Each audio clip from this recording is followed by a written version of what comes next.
Welcome to the channel. Today's story is about an abandoned old house on a hill. It stood on the hill like a wound that refused to heal, its silhouette gnawing at the pale sky long after the sun had gone down. Locals called it Hollowcroft Manor, though no one could say for sure who Hollowcroft had been or when exactly the house was built. Some swore it had risen before the war between the states, others said it was older still, its foundations laid upon something far more ancient than brick or stone. The house had a way of keeping secrets, and even when the wind howled across the moor and rattled its broken windows, the silence inside remained thick as a grave. It was said that no birds ever flew above the hill. The trees that surrounded it twisted away from the structure, their roots snaking deep into the soil as if to escape whatever slumbered beneath. In summer the grass never grew on the slope leading up to the manor, the earth was gray, coarse, and strangely cold, even under the burning sun. Travelers passing through the nearby village of Darnell's Crossing would sometimes ask about the place, pointing to the dark outline visible from the road, but the townsfolk would change the subject, muttering something about old curses and unfinished sins. They would tell you the hill was hollow, that the land beneath it was honeycombed with tunnels, that the manor's cellars went deeper than any basement had a right to. Some swore they heard sounds rising from the ground at night, whispers, the clatter of chains, the faint rhythm of footsteps pacing endlessly in the dark.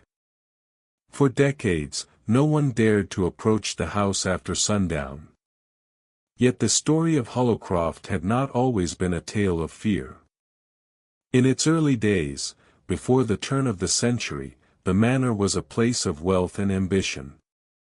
A tobacco merchant named Silas Greaves had bought the land in 1879, drawn by the seclusion and the commanding view of the valley below. He built his mansion with imported stone, tall windows, and a great clock tower that struck the hours with a sound like a tolling bell. People said Silas was obsessed with time, always measuring it, counting it, as if afraid to lose it. He had a young wife, Eleanor, who was never seen in town after the first winter they moved in. When questioned, Silas claimed she had taken ill and required rest. Servants who worked the estate whispered otherwise. They said she had been seen wandering the halls at night in a white nightgown, her eyes wide and empty, her mouth moving soundlessly as if repeating the same phrase over and over. One maid swore she heard Eleanor whisper from behind a locked door, "The clock has no hands." Within a year, Eleanor was dead, and Silas became a recluse. The servants left one by one until only a groundskeeper remained. When Silas himself vanished in 1883, the house was sealed, its windows shuttered, its doors chained. No one claimed the property. Decades passed. Ivy climbed the walls, the roof sagged, and the clock in the tower stopped at exactly 3 minutes past 12. It was at that frozen moment that the locals said the house began to breathe. The first to notice were the children. They would dare each other to climb the hill and touch the iron gates that guarded the overgrown path. Those who did came back pale, trembling, their palms streaked with rust and something sticky they could not explain. One boy, Thomas Beck, claimed he had heard music from inside, faint piano notes that seemed to echo from the walls themselves. When the others laughed, he insisted he could still hear it even after they had left the hill. 3 days later, Thomas disappeared. His footprints led up to the gates of Hollowcroft Manor and stopped there, as if the earth had swallowed him whole. After that, no one spoke of the place aloud. Farmers began to say their cattle grew restless when grazing too close to the hill. Lamps would flicker in nearby homes without cause. On moonless nights, people walking along the valley road swore they saw a faint light moving behind the manor's cracked windows, as though someone were still walking the halls, carrying a lantern from room to room. The constable of Darnell's Crossing once tried to investigate, but when he reached the top of the hill, his horse refused to take another step. He returned alone, muttering that the ground had felt wrong beneath his boots, soft, like breathing earth. He never went back. There were stories, of course, as there always are in places like that. Some said Silas had built the house atop an older burial ground, though no records of such a site were ever found. Others whispered that he had dabbled in the occult, using the manor as a vessel to trap his wife's soul so she could never leave him. The oldest among the villagers recalled seeing strange lights above the hill on stormy nights, green and silver like fire dancing inside the clouds. Whatever the truth, the land around Hollowcroft grew quieter each year, as though the world itself was retreating from it. By the spring of 1934, Hollowcroft Manor had been abandoned for more than 50 years, yet its name still drifted through conversations like a chill wind. That year, a group of 4 men from Lexington arrived in Darnell's Crossing, claiming to be historians studying pre-war architecture and forgotten estates. But the locals knew the look of curiosity tainted by obsession. These were not scholars, they were seekers of stories, drawn by the hunger for something dark, something forbidden. Their leader was Professor Leonard Harker, a tall, gaunt man whose spectacles flashed like mirrors when he spoke. With him came his assistant, Paul Mercer, a photographer named Edmund Vale, and a young war veteran called Daniel Croft who had joined them as a driver and guard. They rented rooms at the only inn in town, and the moment they mentioned Hollowcroft, the innkeeper's smile faded. "You don't go there," he said quietly. "Not after sundown. The hill keeps what it takes." But Harker only smiled in return, the kind of smile that carried both arrogance and dread. On the evening of June the 5th, when the last light bled from the horizon, the men began their ascent up the hill. A low mist rolled through the valley, curling around their boots like cold fingers. The moon hung full and heavy, caught in thin clouds, and the trees along the path whispered as if gossiping among themselves. The iron gates loomed ahead, still bound by a thick chain crusted with rust. When Harker touched it, the metal trembled, letting out a faint ringing sound that echoed far longer than it should have. The air smelled of iron and old rain. Paul muttered that it felt like stepping into a grave. Inside the gates, the path wound through dead grass and collapsed fencing.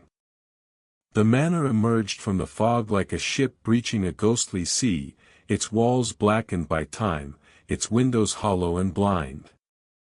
The great clock tower stood intact, its face cracked, the hands frozen at 3 minutes past 12.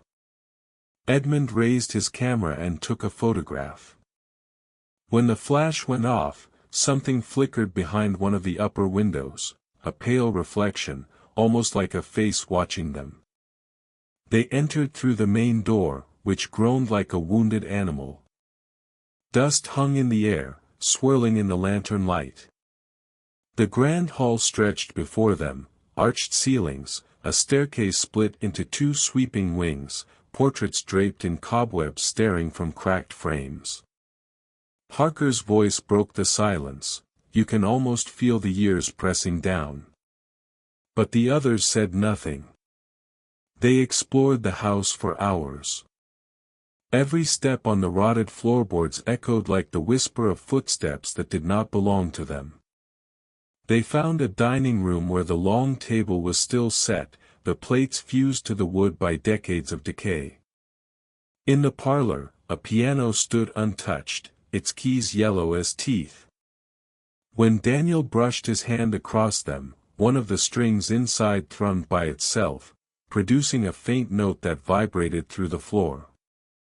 In the library, Harker discovered a journal, its leather cover warped and brittle, the pages filled with a cramped, feverish script. The entries were dated from 1882, the year before Silas Greaves vanished. The handwriting grew more erratic with each page. Phrases repeated endlessly, "The clock must never stop. She hears me through the walls. Chains bind the hour to the flesh." At the final page, the writing changed. It was smaller, sharper, as if carved rather than written. It read only, "She is not buried." As Harker read the words aloud, a sound came from somewhere above, the slow, rhythmic creak of footsteps crossing the floorboards of the upper hall. Daniel raised his lantern, but the beam revealed nothing. Dust drifted down from the ceiling in faint spirals. Then came another sound, softer, nearer. Breathing. They followed it to the staircase. Halfway up, a portrait hung crooked on the wall, a woman in white, her face ghostly pale, her eyes two smudges of shadow. Below the painting, dark stains spread across the wallpaper like the outline of a body pressed against it. "Eleanor," whispered Paul, though no one had said her name. The lantern light flickered, and for a heartbeat the figure in the portrait seemed to move, her head tilting slightly, her mouth parting in a silent scream. The lantern went out. Panic broke the group. Edmund dropped his camera, the flash bulb shattered, filling the hall with a brief burst of blinding light. When their vision cleared, Harker was gone. Only his notebook lay open on the stairs, the final words he had written smeared across the page as if by a wet hand, "The clock has no hands." The remaining three fled to the entrance, but the door they had come through was no longer there, only a blank wall of wood and faded wallpaper where the doorway had been. Daniel pounded his fists against it until the boards splintered, but behind them was only more darkness, a void that seemed to breathe. The air grew thick, heavy with the smell of damp soil and something sweet, rot mixed with perfume. Somewhere above them, the clock began to toll. 1 strike. 2. 3. The sound rolled through the house, deeper and louder with each chime. Dust cascaded from the rafters. On the 12th strike, the hands of the frozen clock began to move backward. Paul screamed. The walls shuddered, and a cascade of chains fell from the ceiling, twisting in midair like serpents. They clattered across the floor, wrapping around Edmund's legs and pulling him toward the darkness of the hallway. His lantern rolled away, casting wild shadows on the peeling wallpaper. For an instant, his camera flashed, one final, accidental photo, and then he was gone, swallowed by the black. When the sound stopped, only Daniel remained. He stumbled back toward the stairs, calling for Harker, for anyone. His voice echoed strangely, as though the walls repeated his words in a whisper just behind his ear. He turned, and there she was. At the top of the staircase stood a woman in a tattered white gown. Her hair hung wet and dark, her face pale and glistening as if carved from candle wax. Around her throat coiled a long, rusted chain. She raised one hand and pointed toward him, her lips moving silently. Daniel tried to run, but his feet would not obey. The house seemed to shift beneath him, the floor rippled like water. The last thing he heard before the lantern shattered was the sound of the clock striking once more, 3 minutes past 12. By 1957, Hollowcroft Manor was nothing more than a skeleton of its former grandeur. The great windows had shattered, ivy had devoured the walls, and rain poured freely through the roof into what had once been a ballroom. Locals called it, "the house that eats time." They said no bird landed on its roof, no animal crossed the field around it. For decades, nobody dared come near, until Margaret Ellison arrived. Margaret was a journalist from Cincinnati, chasing what she called ghosts of history. She had written about haunted mines, forgotten cemeteries, and the asylum that drowned in its own floodwaters. Her editor joked that she had the nose of a bloodhound and the curiosity of a cat that never learned. When she heard of Hollowcroft Manor and the strange disappearances of 1934, she decided it was her next story. She came in autumn, when the woods bled orange and the sky hung low and bruised. The wind carried the scent of wet leaves and the distant smoke of burning fields. Margaret drove a pale blue Plymouth along the narrow road that wound toward Hollow Hill. The air grew colder as she climbed, even the radio began to crackle with static, as though something unseen pressed its fingers against the frequency.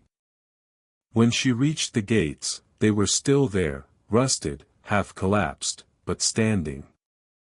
The chain across them was broken, dangling like a severed limb.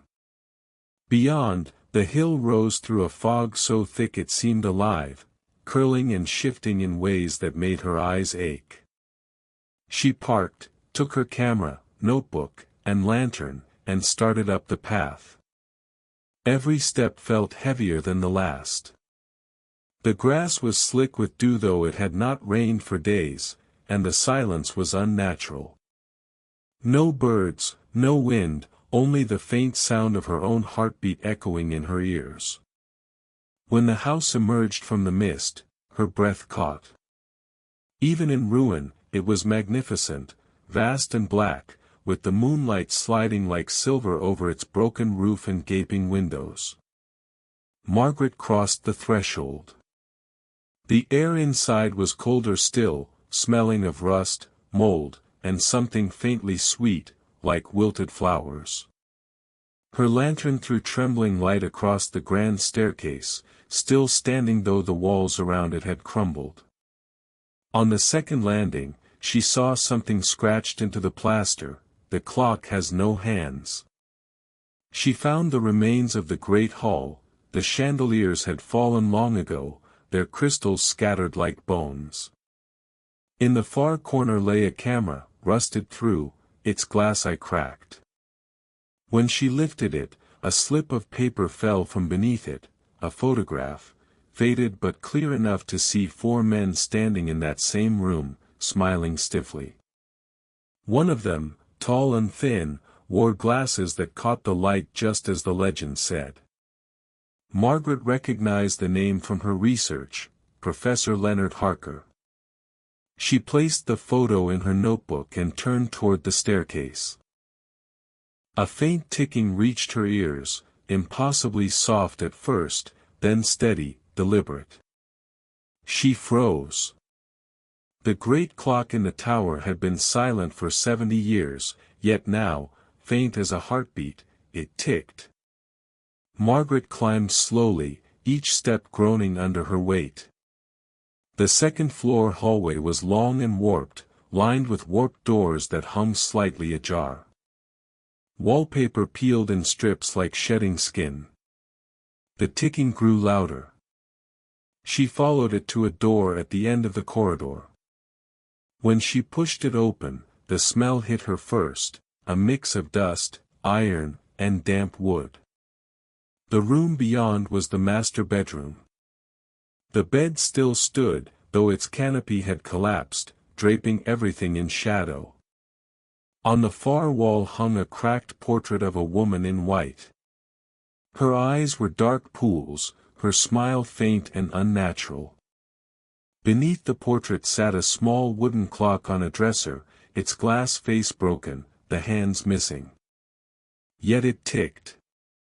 Margaret leaned closer, trying to see what mechanism could possibly move inside an empty clock. That was when she saw it, a faint shimmer in the mirror above the dresser. Someone was standing behind her.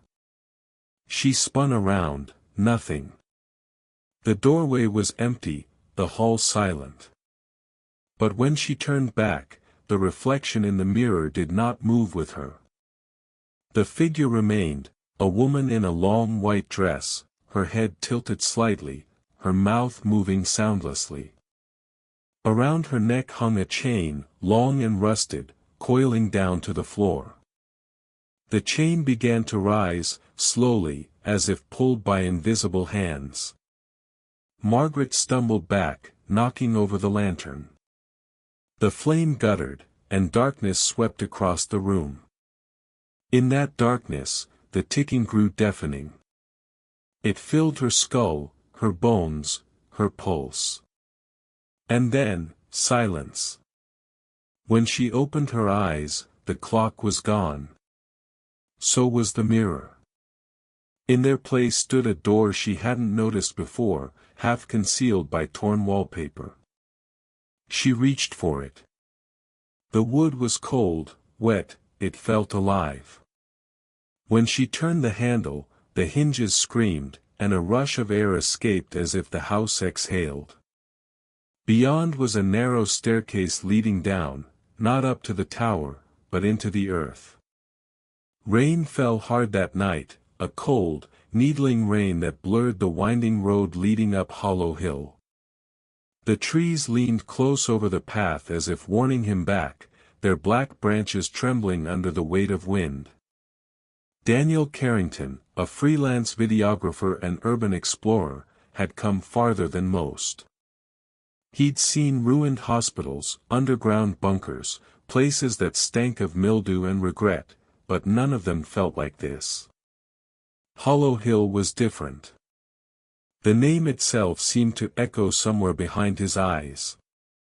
He parked his SUV near the old gate, what was left of it, a rusted frame tangled with ivy and a single wooden post that still bore the half-rotted sign, Property of Hollow Estate, 1872. The letters looked burned into the wood rather than carved. The hill rose steeply beyond, and at its crest, barely visible through fog, loomed the house. It was enormous, skeletal against the lightning, its tower like a finger pointing towards something unseen above the clouds. Daniel flipped on his camera. The red recording light blinked like a heartbeat. Day 1, he whispered into the mic, trying to keep his voice steady. Local legend, the Hollow Hill disappearance. Margaret Wills, photojournalist, 1974. Last seen entering the estate. Found footprints leading up, none coming down. Locals call it the Whisper House. Let's see what the fuss is about. He started the climb. The rain turned to mist halfway up, swallowing sound. Only the soft click of his camera lens broke the quiet.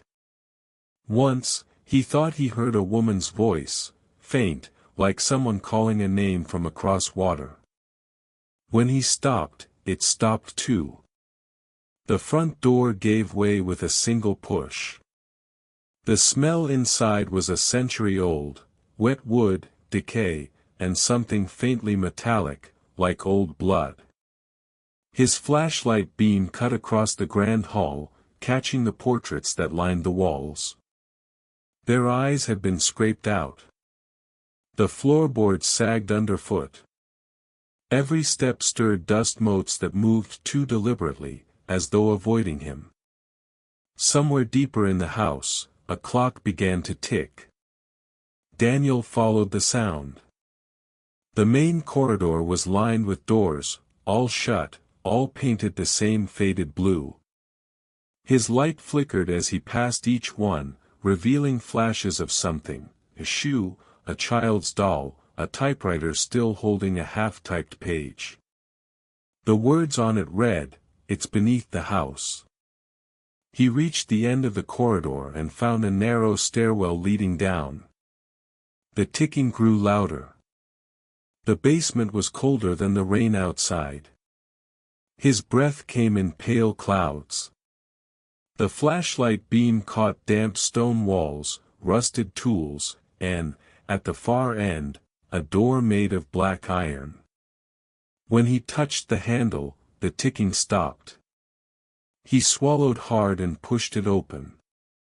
The air inside felt alive.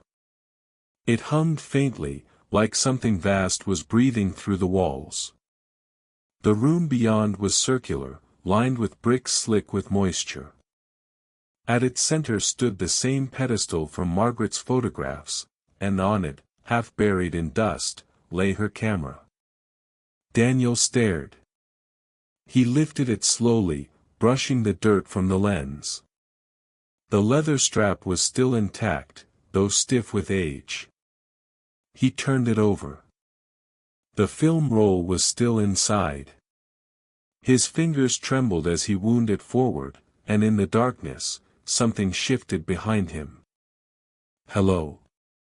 His voice barely made it past his lips. Silence. Then, a faint tapping. Metal on stone. He swung his flashlight around. Nothing. Only shadows. Then he saw it, a smear of fresh mud leading from the door to the far wall, where the bricks didn't quite meet. A small crack ran between them, pulsing faintly with blue light. He crouched. The air there was warm. Beneath the hum, he could hear something whispering, not words, but rhythm. The rhythm of a heartbeat. He pressed his ear closer. And from the other side, something pressed back. Daniel fell backward, the flashlight rolling across the floor. It spun, the beam catching the wall, and in that brief arc of light, he saw dozens of handprints burned into the stone. Some small, some impossibly large. All reaching outward. The hum grew louder. The wall began to bulge, the mortar crumbling. And then the bricks exploded outward with a sound like tearing fabric. Chains shot across the room. He screamed, ducking, dropping both cameras. The chains writhed like living things, dragging through the air. One coiled around his leg, another around his wrist. The metal was hot.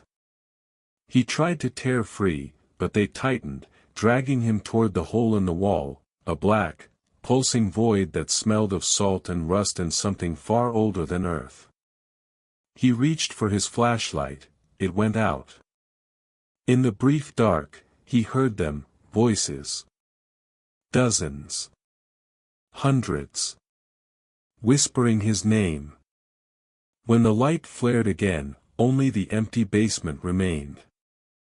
The chains were gone. The wall was sealed. On the pedestal lay both cameras, side by side.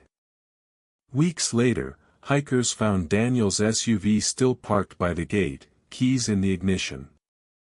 Police searched the house, but it was empty, cleaner than before, as if someone had swept away the years. Only one thing remained. A single tape, labeled in trembling handwriting, "The House on Hollow Hill, Do Not Watch." When authorities played it, there was no image at first, only static and faint ticking. Then, slowly, a figure appeared. It stood in the darkness, back to the camera. Female. Hair matted. Shoulders shaking as if crying. She turned her head just enough for the light to catch her face. It was Margaret Wills. And behind her, something taller moved, its eyes two burning coals reflected in the lens. Then the screen went black. But the ticking didn't stop.